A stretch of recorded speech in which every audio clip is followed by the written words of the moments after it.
नमस्ते साथियों, कैसे हैं आप लोग। आशा करता हूं कि आप लोग ठीक तरह से होंगे और अपना अध्ययन ठीक तरह से कर रहे होंगे। भारतीय इतिहास की यात्रा का यह 100वां व्याख्यान है। यानी भारतीय इतिहास के हम पूरे 100 व्याख्यान पूरे कर चुके हैं और 100वें व्याख्यान के अंतर्गत हम उग्रवादी युग के बारे में अध्ययन करेंगे। उग्रवादी युग हम देख सकते हैं कि 1885 के बाद जब उदारवादी एक पार्टी जो कि कांग्रेस पार्टी का 1885 में गठन किया जाता है, वह पार्टी अपनी उदारवादी विचारधाराओं के चलते 1905 तक अपना कार्य करती है और बार बार प्रस्तावों के माध्यम से अपने विचारों को रखकर ब्रिटिश सरकार के सामने अपनी नीतियों का बखान करती है और आज़ादी प्राप्त कराने के लिए प्रयास करती है। हालांकि यह इनके जो प्रयास थे वह भी सफल रहे और इनके द्वारा कार्य किए जा रहे थे वह भी सफल रहे। इसके अलावा हम देख सकते हैं कुछ ऐसे नेता जिनकी इस प्रकार की विचारधारा थी कि इस तरीके से भारत को आज़ादी नहीं दिलाई जा सकती, लेकिन बार बार इनके द्वारा आग्रह करने का मार्ग ही उचित समझा जाता था।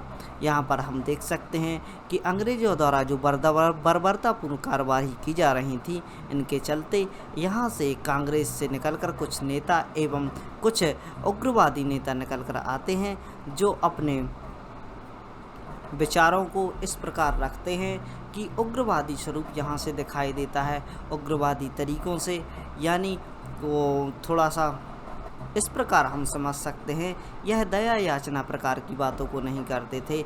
आंदोलनों के माध्यम से अपनी बातों को रखना एवं सटीक रूप से उनका पालन करवाना चाहते थे। यहाँ से हम देख सकते हैं कि इस प्रकार के ओजस्वी प्रश्न निकल कर हमारे सामने आते हैं और यहाँ इनके लिए यहाँ पर जो लाइन लिखी हुई है वह कहना अतिशयोक्ति नहीं होगा। लायंस ऑफ इंडिया 3 व्यक्ति इनकी जो तिकड़ी थी, इनके द्वारा बहुत ही प्रमुख कार्य किए गए। उग्रवादी काल यानी 1905 से लेकर 1947 तक का जो समय रहा, इसमें इनके बहुत महत्व रहे, बहुत ही महत्वपूर्ण कार्य। तो यहाँ पर हम देख सकते हैं लाला लाजपत राय, जिनसे भगत सिंह बहुत ही प्रभावित थे और हम देख सकते हैं कि इन्हीं की हत्या का बदला लेने के लिए उनके द्वारा गोली चलाई गई थी। और हम देख सकते हैं कि लाल बाल पाल इनकी जो तिकड़ी थी, यानी लाल यानी लाल बहादुर शास्त्री, पाल यानी बिपिन चंद्र पाल और बाल यानी बाल गंगाधर तिलक, इन तीनों ही नेताओं को उग्रवादी नेता माना जाता है और इन्हें लायंस ऑफ इंडिया के नाम से भी जाना जाता है, यानी भारत के शेर।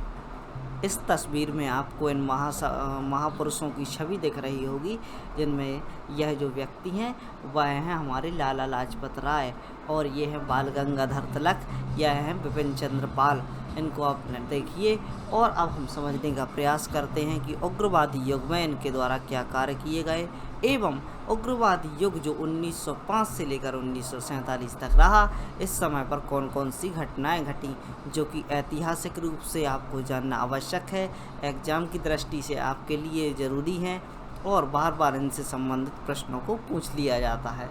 आइए देखते हैं आज के बारे में जो भी यहाँ पर अध्ययन है। इसकी जो पीपीटी है मैंने तैयार करके रख दी है।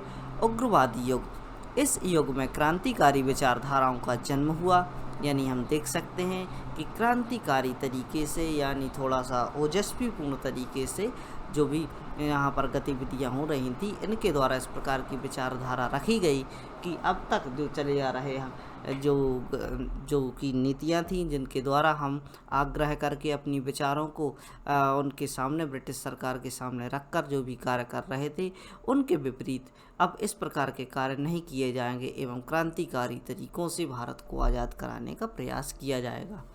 उग्रवादी विचारधारा के प्रमुख नेता लाला लाजपत राय, बाल गंगाधर तिलक, बिपिन चंद्र पाल हुआ करते थे एवं अरविंद घोष भी इन्हीं में से आते हैं। आपको यह समय याद रखना चाहिए 16 अक्टूबर 1905 का, जब पूरे बंगाल का विभाजन होता है। बंगाल को 2 भागों में विभाजित किया जाता है, पूर्वी बंगाल तथा पश्चिमी बंगाल, जो कि सांप्रदायिक तौर पर अलग किया जाता है। यहाँ पर हम देख सकते हैं कि यह जो बंगाल का एक हिस्सा होता है वह मुस्लिम बहुल होता है, दूसरा हिस्सा होता है वह हिंदू बहुल होता है, यानी इन दोनों हिस्सों को अलग करके बंगाल का विभाजन किया जाता है। समय होता है 16 अक्टूबर और 16 अक्टूबर को जब यह विभाजन किया जाता है तो इसी समय पर 16 अक्टूबर 1905 को बंगाल में शोक दिवस के रूप में मनाया जाता है। सन 1906 की बात करें तो सन 1906 में रविंद्रनाथ टैगोर जी अमार सोमार बांग्ला गीत लिखते हैं।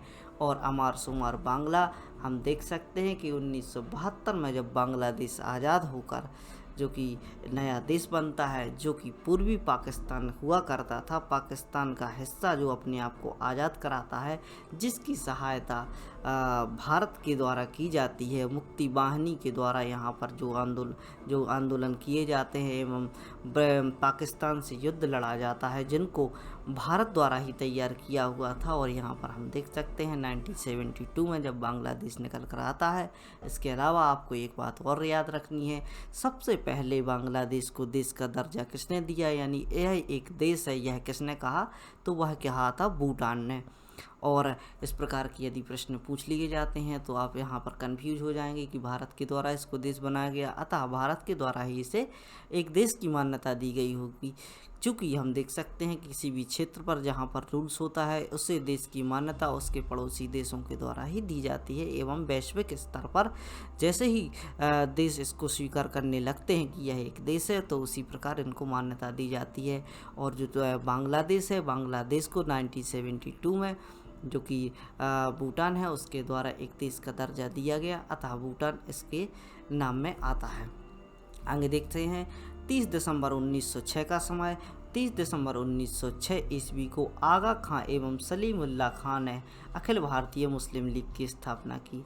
यह जो समय है आप 1905 से लेकर आगे तक का जो भी समय चला उसके बारे में हम देखते रहें, और जो भी ऐसी घटनाएं हुई जिनसे कि उग्रवादी नेता उभर कर आए, तो यहाँ से हम समझ सकते हैं कि किस प्रकार की यहाँ पर समय हुआ करता था। कैसी जानकारियाँ लेने का हम प्रयास करेंगे।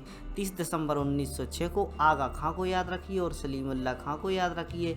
इन दोनों ने अखिल भारतीय मुस्लिम लीग की स्थापना की। मुस्लिम लीग के संस्थापक दो व्यक्ति हुआ करते थे, इनके नाम आपको याद रखना है, आगा खां एवं सलीमुल्लाह खां। इसके पहले अध्यक्ष बकार उल मुल्क हुआ करते थे, यानी इसके जो मुस्लिम लीग है इसके पहले जो कि शख्स हुए, जो कि इसके संस्थापक हुए, अध्यक्ष संस्थापक तो आगा खां एवं सलीमुल्लाह खां थे एवं अध्यक्ष थे वह थे बकार उल मुल्क हुआ करते थे। आइए आगे देखते हैं इसके बारे में जानकारी। उग्रवादी युग से संबंधित 1911 पर आते हैं। 12 दिसंबर 1911 का जब समय होता है तो 1911 में ब्रिटिश सम्राट जॉर्ज पंचम अपनी क्वीन मैरी के साथ भारत आगमन होता है, और यहाँ पर इनके स्वागत के लिए दिल्ली दरबार लगाया जाता है।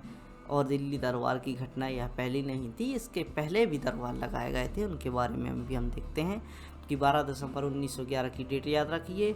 इस डेट में ब्रिटिश सम्राट जॉर्ज पंचम अपनी क्वीन मैरी के साथ भारत आते हैं और दिल्ली में एक भव्य दरबार का आयोजन किया जाता है।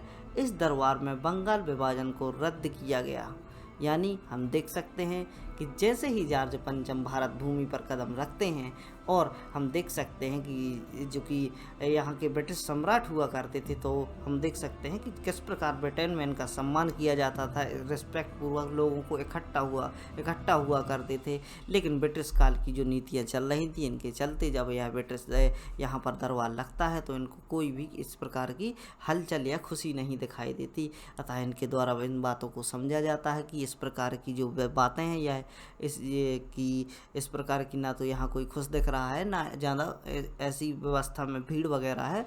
तो इस प्रकार की बातों को समझते हुए जो जॉर्ज पंचम है इनके द्वारा जानकारी ली जाती है और उनको बताया जाता है कि हमने बंगाल विभाजन करके रखा है। यहाँ पर बंगाल का विभाजन संप्रदाय के आधार पर हिंदू एवं मुस्लिमों के आधार पर किया हुआ है। इस प्रकार की जानकारी ऐसे ही इनको प्राप्त होती है। तो वह इसी समय पर जब यह दरबार लगा होता है तो 1911 में ही यह रद्द कर देते हैं। और आगे देखते हैं।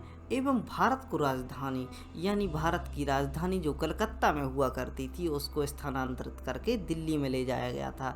दिल्ली जो आज भारत की राजधानी हुआ करती थी, आपको याद रखना चाहिए कि 1911 के पहले यह जो राजधानी थी वह कलकत्ता में हुआ करती थी, और जो राजधानी ट्रांसफ़र करके 1911 में जॉर्ज पंचम ने जब यहाँ पर विजिट किया, जब दिल्ली दरबार लगा हुआ था, उसी समय पर इस राजधानी को दिल्ली में स्थानांतरित किया गया।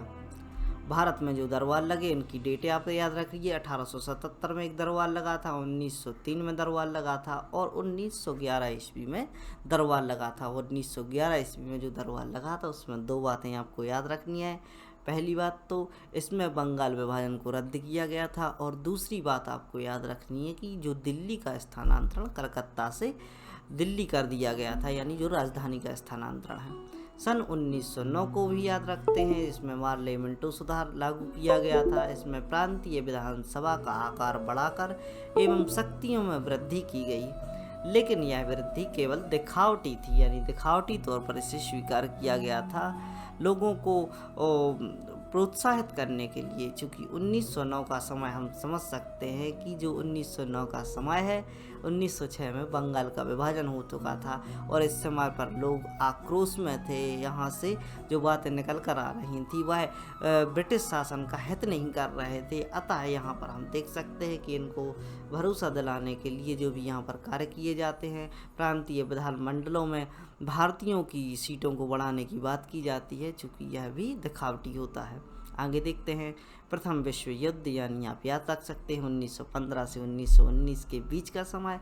प्रथम विश्व युद्ध के समय तिलक एवं गांधी भारतीय लोगों को ब्रिटिश सेना में भर्ती होने के लिए कहा। ये क्यों कहा? क्योंकि इनके द्वारा, ब्रिटिश शासकों के द्वारा, इनके जो प्रमुख नेता जो जिनकी बातें लोगों के द्वारा मानी जाती थी, इनके द्वारा जानकारी दी गई थी। इनको बताया गया था कि यदि आप भारत की जो कि द्वितीय विश्व में हमारा सहयोग करते हैं तो आपको स्वतंत्रता प्राप्ति के लिए मार्ग प्रशस्त करेंगे। आपको भारत के लिए स्वायत्तशासी शासन के निर्माण के लिए हम आपका सहयोग करेंगे। अतः इस प्रकार की बातों से प्रसन्न होकर बाल गंगाधर तिलक एवं महात्मा गांधी और अपने ही लोगों को एकत्रित करने तथा द्वितीय विश्व युद्ध में शामिल होने के लिए तैयार करते हैं। इसलिए गांधी जी को अंग्रेज़ों का एजेंट भी कहा गया। अतः इस नीति के कारण जो कि अंग्रेज़ों का जो यह कार्य कर रहे थे, अंग्रेज़ों के साथ प्रथम विश्व युद्ध में शामिल होने की बात कर रहे थे, तो इसी समय पर आलोचनात्मक शब्दों में इन्हें अंग्रेज़ों का एजेंट कहा गया। सन 1916 की बात करें तो सन 1916 में कांग्रेस एवं मुस्लिम लीग के बीच लखनऊ समझौता होता है। इस लखनऊ समझौते की बहुत अच्छी बात थी। इसमें मुस्लिम लीग एवं जो कि कांग्रेस हुआ करती थी, यह आपस में मिलते हैं। यहाँ पर हम देख सकते हैं कि 1916 में कांग्रेस एवं मुस्लिम लीग के बीच लखनऊ समझौता हुआ। इसके द्वारा उग्रवादियों को पुनः कांग्रेस में स्थान मिला, यानी कांग्रेस से अलग होकर जो उग्रवादी गुट हो गया था अलग, उसको भी शामिल किया गया। इसी समय कांग्रेस ने पहली बार मुस्लिम लीग को पृथक निर्वाचन की मांग को स्वीकार किया। जब हम देखते हैं कि कोई भी दुश्मन हो, अगर वो टेबल पर बैठ जाता है तो उसकी कुछ न कुछ बातों को स्वीकार ही कर लिया जाता है। यानी जब हम देख सकते हैं गरम दल और नरम दल के नेता आपस में मिलते हैं, तो मुसलमानों की जो मुस्लिम लीग पार्टी हुआ करती थी उसको भी कुछ अधिकार, उसकी भी बात सुनी गई। और चूँकि यह भारतीय थे, अतः भारतीय मूल के होने के कारण इनको भी महत्व दिया गया। अतः इनके द्वारा जो बातें की जा रही थी कि जो मुस्लिम बहुल क्षेत्र हैं वहाँ पर इनको प्रत्यक्ष जो कि पृथक निर्वाचन की बात है उसको इन्होंने स्वीकार कर लिया। आगे देखते हैं इसके बारे में। उग्रवादी युग में 1916 का समय होता है। इस समय में राजस्व प्राप्ति के लिए बाल गंगाधर तिलक ने होम रूल लीग की स्थापना की।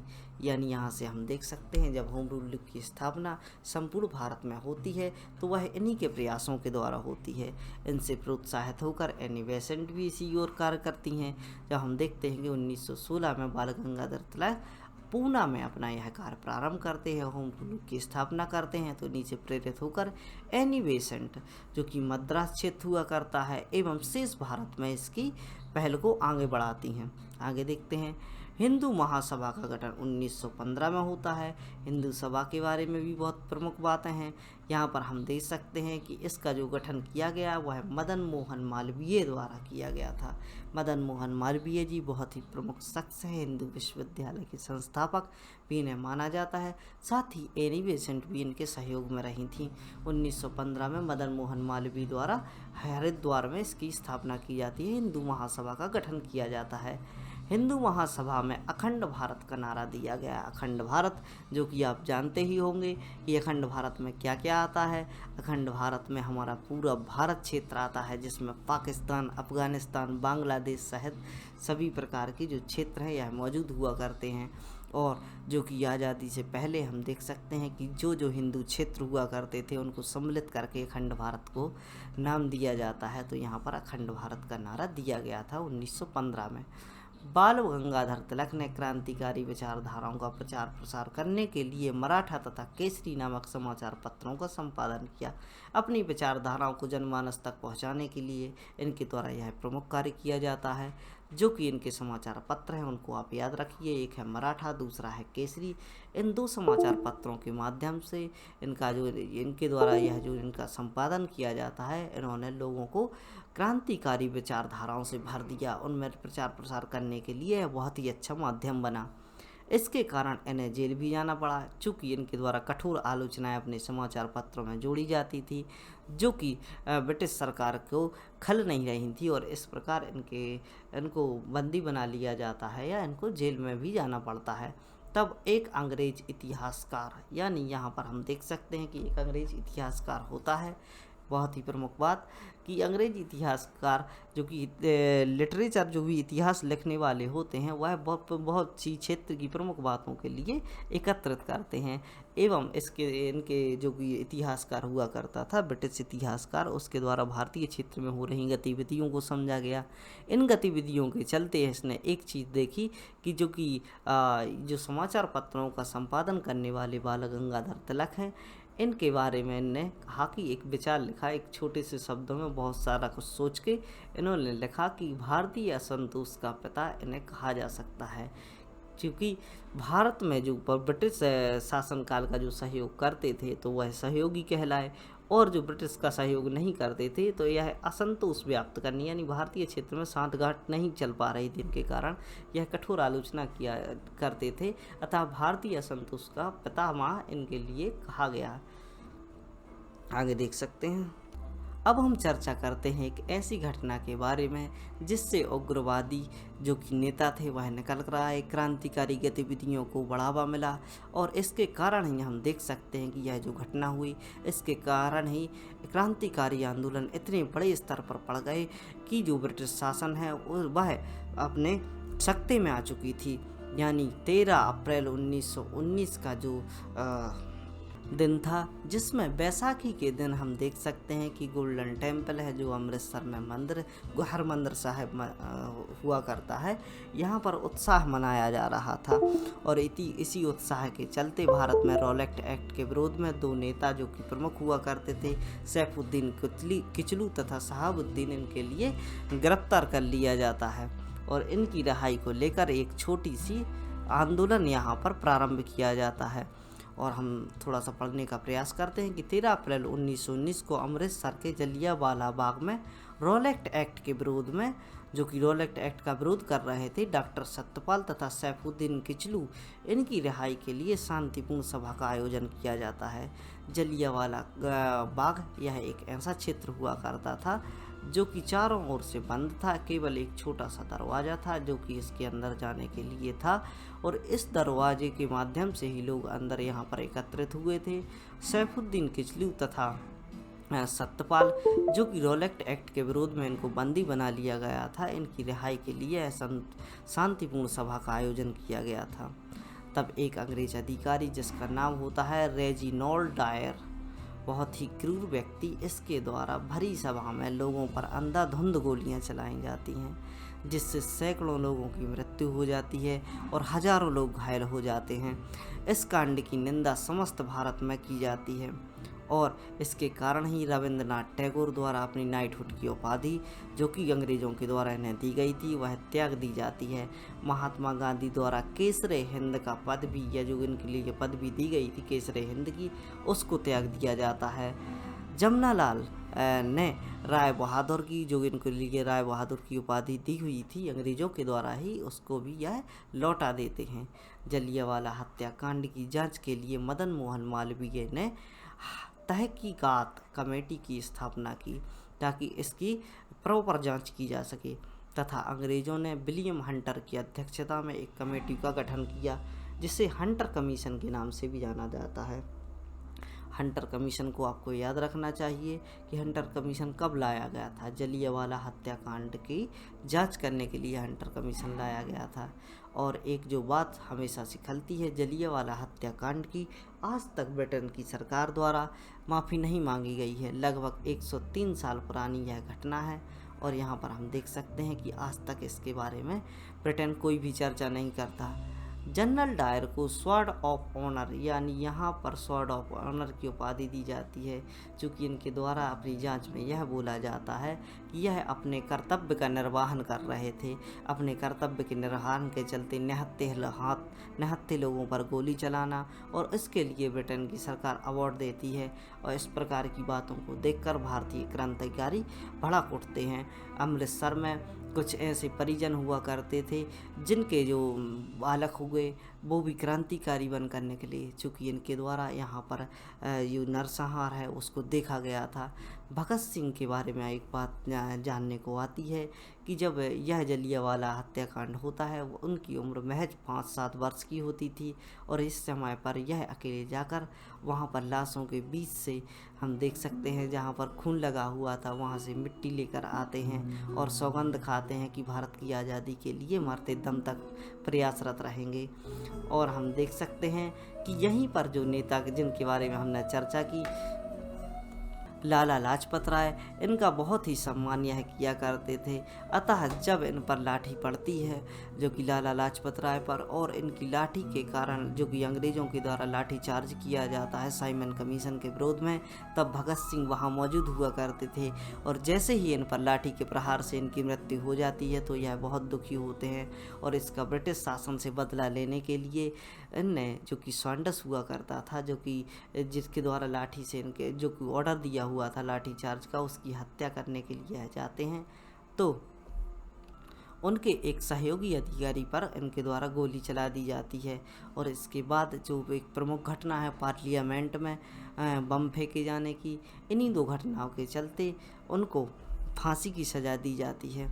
और हम देख सकते हैं कि किस प्रकार ब्रिटिश शासन की नीति इनके द्वारा इनको दबावपूर्ण तरीके से और अपनी बचत करने के लिए यहाँ पर हम देख सकते हैं कि भारत की जनता इस प्रकार इकट्ठी खड़ी हुई थी कि हम देख सकते हैं कि एक बर्लिन वॉल की घटना को हम पढ़ते हैं विदेशों में कि जब बर्लिन वॉल को ढहाया गया तो तब संपूर्ण रूप से वहाँ का शासन ख़त्म कर दिया गया था। तो उसी प्रकार हम देख सकते हैं कि जब इनके लिए फांसी होनी थी भगत सिंह के लिए, तब उस समय पर बहुत ही जनता आक्रोश में थी, और ऐसा माना जाता है कि और नीतियाँ बनाई गई थी कि जिस समय पर इनको फांसी होगी उस जेल को ही ढहा दिया जाएगा। अतः इस प्रकार की जानकारियों को सुनते हुए ब्रिटिश सरकार बौखला जाती है, और इसी बौखलाहट में एक दिन पहले ही भगत सिंह को फांसी दी जाती है। जैसा कि हम देख सकते हैं कि किसी भी युद्ध में यदि उसका राजा किसी भी तरह से मार दिया जाता है या उसको वीरगति मिल जाती है